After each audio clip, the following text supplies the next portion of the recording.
मी सहज आमदार नाही झालो, माझ्या पाठीमागे फार मोठी त्या ठिकाणी अभ्यासाची शृंखला आहे.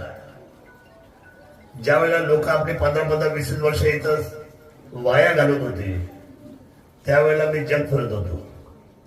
मला असं वाटतं की प्रत्येक तरुणाने सुरुवातीचा काही काळ पहिल्यांदा स्वतःला उभं करण्यामध्ये घालवावा. हा भारताचा तरुण आहे आणि मग त्याच्यानंतर वाटलं तर आपल्याला राजकारण आणि समाजकारणामध्ये यावं. हल्ली लोकांना वेळ लागले, थोडी पिशवी फुटली का म्हणतो जिंदाबाद, हा झेंडा तो झेंडा वाईट आहे.